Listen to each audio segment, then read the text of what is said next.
당조항위원회 제8기 제7차 전원회의 결정을 철저히 관철하자. 온 나라가 떨쳐나 농업생산에서 근본적 변혁을 일으키자.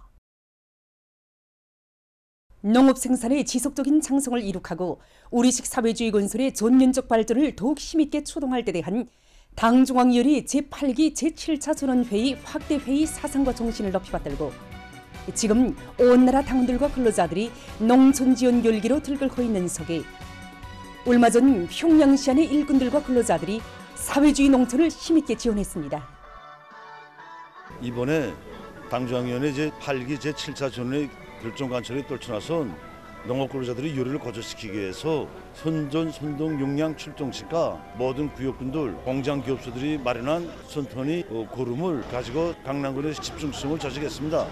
앞으로도 농업근로자들의 정신력을 더 불러일으키기 위한 방송 선전 사업도 더욱 강화하고 사회주의 농촌에 대한 지원 요리를 더욱 높여서 알곡 중산에 떨쳐나선 농업근로자들을 적극 고매져갑니다. 이번 전원회의에서 농촌진흥의 새시대를 줄기차게 일어나기 위한 목표와 사업들이 명시된 조건에서 새시대 농촌혁명 강령 실현을 위한 투쟁에 떨쳐나선 대중의 앙양된 요리를 더 한층 거저시키는 데 중심을 두고 사상교양 선전을 진행하고 있습니다.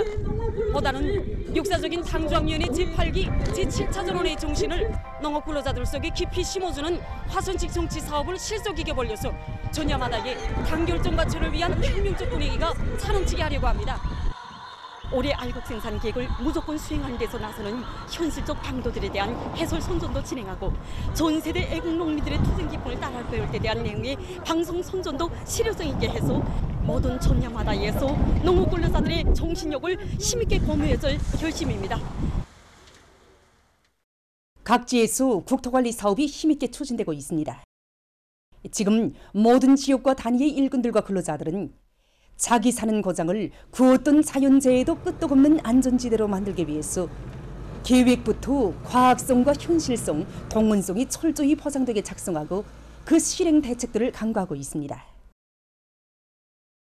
지난 시기 우리가 찾게 되는 교훈은 국토관리 사업을 중장기적인 계획을 작성하고 과학적으로 진행하지 못한다면 언제 가도 자연재해에 의한 피해를 면할 수 없다는 것, 바로 이것입니다. 현재 소원에서는 국토관리 현 상태에 대한 실태조사 사업을 명백히 진행하고 그에 근거해서 현실성 있고 과학적인 국토관리 전망 계획을 작성하고 있습니다. 특히 재해성 이상기후 현상을 기정사실화하고 올해 산림 조성과 사방야외 공사, 강하천 종류를 비롯한 국토관리 사업들을 본격적으로 추진하고 있습니다. 여기서도 큰 물피해 위험 대상들을 다시 한번 따져보고 위험 기사들을 장마철전으로 무조건 끝내기로 용성을 높이고 있습니다. 이와 동시에 올해 하천 유역별로 물 관리를 과학적으로 진행하기 위한 수리 조정 체계를 완성하는 사업도 착실하게 진행해 나가고 있습니다. 삼석구역에서는 강바닥 정리를 힘있게 추진하는 것과 동시에 제방공사의 합리적인 공법들을 받아들여 큰 물로부터 국토를 보호하기 위한 사업을 적극적으로 밀고 나가고 있습니다. 제20차 216 과학기술상 수여식이 7일 인민문화공전에서 진행됐습니다. 조선노동당 중앙위원회 비서 박태성 동지와 내각 부총리 전순국 동지, 국가과학기술위원회 위원장 리두일 동지, 교육위원회 위원장 김승두 동지, 국가과학원 원장 김승진 동지, 관계부문 일꾼들, 과학자, 기술자 등이 수여식에 참가했습니다. 수여식에서는 먼저 216 과학기술상 심의위원회 결정이 전달됐습니다. 인민경제를 활성화하는 데서 절실한 의의를 가지는 여러 건의 대상 과제들이 216 과학기술상 상장과 메달이 수여되고 해당한 시상이 있었으며 대상 과제 수행에 참가한 50여 명의 과학자, 기술자, 교원, 연구사들이 216 과학기술상 증서를 수여받았습니다. 수여식에서는 2022년 국가 최우수 과학자, 기술자가 선정됐고 2022년 최우수 발명가상이 수여됐습니다. 이어 교리 토론들이 있었습니다.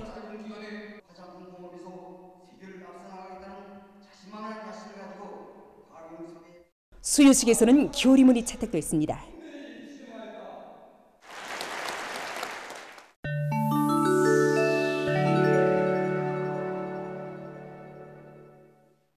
지금 세계적으로 악성 비루스 감염자 증가와 함께 후유증 발생률이 높아지고 있어 사람들의 건강에 막대한 부정적 영향을 미치고 있습니다. 더욱이 최근에 면역 회피 능력이 강한 각이한 오미크론 변이 비루스들의 전파로 해서 재감염률이 높아지면서 후유증 발생률도 급격히 증가하고 있습니다. 연구 자료에 의하면 악성 비루스 감염 증상이 심할수록 장기 후유증이 나타날 가능성이 더 크다고 합니다. 특히 당뇨병, 고혈압 등 만성 질병을 가지고 있는 사람들일수록 그 증상이 심하게 나타난다고 합니다. 최근 어느 한 나라의 연구사들이 신형 코로나 비루스 감염증을 앓고 난 후에 심한 피로감이 발생하는 원인을 밝혀냈다고 합니다. 완치 후 7 내지 8개월이 지났지만 일부 환자들 속에서 줄곧 심한 피로감을 호소했다고 합니다. 학자들은 감염증을 앓고 난 후 신경과 치료를 받은 수십 명의 환자들을 관찰하는 과정에 이들의 뇌에서 구조적 변화가 뚜렷하게 일어났다는 것을 발견했다고 합니다.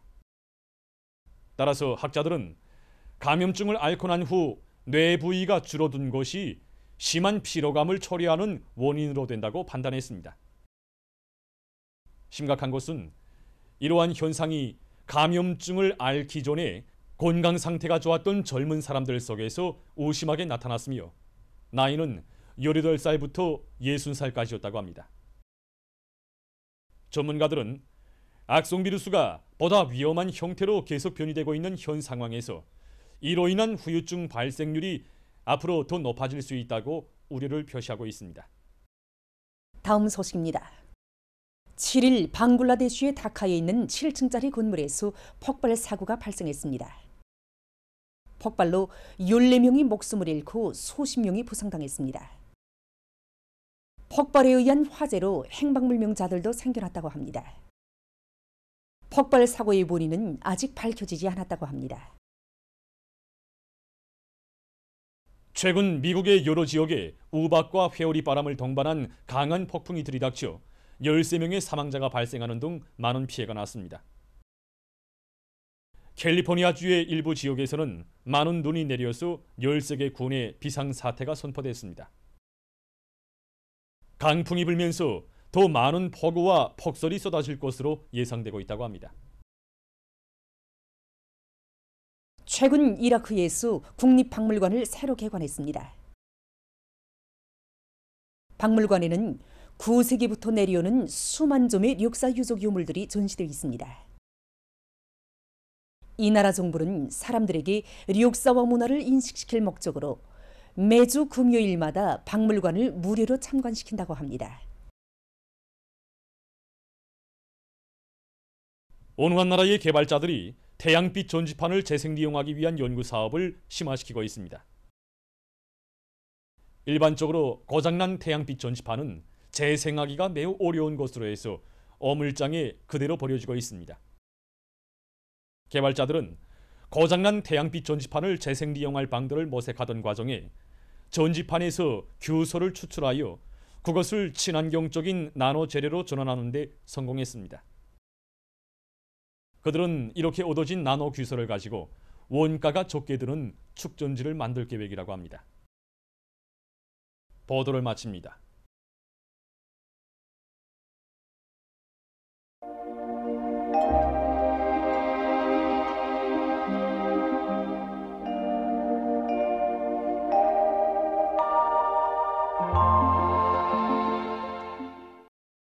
날씨를 알려드리겠습니다.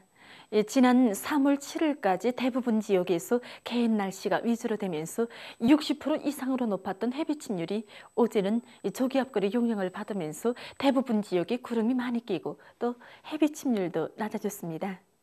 앞으로 3월 중순 기간에 저기압골의 영향을 자주 받아서 흐린 날이 많아지고 해빛 침률도 떨어질 것으로 보고 있습니다. 그리고 11일과 12일에는 전반적 지역에서 비와 눈이 내리고 13일부터는 기온이 평년보다 낮아질 것으로 예견되는 데 맞게 농업부문에서는 가을밀보리의 생육을 보장하기 위한 대책을 철저히 세워야 할 것입니다. 오늘 저기압거리 용량으로 전반적 지역에 구름이 많이 꼈습니다. 그리고 어제와 오늘 사이 함경남도, 강원도를 위주로 여러 지역에서 비와 눈이 내렸고 촌내에서는 한때 직경이 5mm인 우박도 내렸습니다. 오늘 평양의 낮 최고 기온은 13도로서 평년보다 6도 높았고 어제보다는 3도 낮았습니다. 아침 최저 기온은 9도였습니다. 오늘 밤이 함경북도와 라선시에서 대체로 흐리고 그 밖의 지역은 주로 개겠습니다. 그리고 바닷가를 위주로 해서 소해안의 일부 지역에서는 안개가 끼겠습니다. 내일은 습한 바다 공기와 약해지는 고기압의 영향을 받겠습니다. 그래서 함경북도 바닷가 지역에서 대체로 흐리고 라선시에서는 대체로 흐려서 한때 약간의 비가 내리겠습니다. 함경남도 바닷가 지역과 원산을 비롯한 강원도의 일부 지역에서는 개었다가 흐리겠습니다. 소해안의 여러 지역에서 새벽과 오전 사이에 안개가 낀 후 개이고 그 밖의 지역에서는 주로 개겠습니다. 함경북도, 강원도의 일부 지역에서도 내일 새벽과 오전 사이에 안개가 낄 것으로 예견됩니다. 내일 아침 기온이 제일 낮아질 지방은 백두산으로서 영하 10도 정도로 예견됩니다. 낮 기온이 제일 높아질 지방은 시중 지방으로서 20도 정도로 예견됩니다. 그럼 지방별 날씨를 알려드리겠습니다. 평양시 남동풍이 3 내지 6m로 불고 새벽과 아침에 일부 지역에서 안개가 낀 후 오전부터 개겠습니다. 내일 아침 최저 기온은 3도, 내일 낮 최고 기온은 18도 정도로 예견됩니다. 백두산 미령 남서풍이 3 내지 6m로 불고 주로 개겠습니다. 해산시 남서풍이 3 내지 6m로 불고 주로 개겠습니다. 강계시 남서풍이 3 내지 6m로 불고 주로 개겠습니다. 청진시 북동풍이 불다가 남동풍이 2 내지 5m로 불고 대체로 흐리겠습니다. 함흥시 북동풍이 불다가 남동풍이 2 내지 5m로 불고 오후까지 개였다가 밤에 흐리겠습니다. 원산시 북동풍이 불다가 남동풍이 2 내지 5m로 불고 오후까지 개였다가 밤에 흐리겠습니다. 신의주시 남동풍이 3 내지 6m로 불고 새벽과 아침에 안개가 낀 후 오전부터 개겠습니다. 평성시 남동풍이 3 내지 6m로 불고 주로 개겠습니다. 사리원시 남동풍이 3 내지 6m로 불고 주로 개겠습니다. 해주시 남동풍이 3 내지 6m로 불고 새벽과 오전에 안개가 낀 후 오후부터 개겠습니다. 개송시 남동풍이 3 내지 6m로 불고 새벽과 아침에 안개가 낀 후 오전부터 개겠습니다. 내일 저선동리에서는 북동풍이 4 내지 7m로 불다가 남동풍이 7 내지 10m로 불고 물결은 0.5 내지 1.5m로 일겠으며 함경북도 해상은 대체로 흐리고 함경남도와 강원도 해상은 주로 개겠습니다. 조선 서해에서는 남동풍이 7 내지 10m로 불고 물결은 0.5 내지 1.5m로 일겠으며 평안남북도 해상은 흐렸다가 개이고 황해남도 해상은 안개가 꼈다가 점차 개겠습니다. 모레 조선동기에서는 남동풍이 7 내지 10m로 불고 물결은 0.5 내지 1.5m로 일겠습니다. 조선 소위에서는 남동풍이 4 내지 7m로 불다가 북동풍이 7 내지 10m로 불고 물결은 0.5 내지 1.5m로 일겠습니다. 날씨를 알려드렸습니다.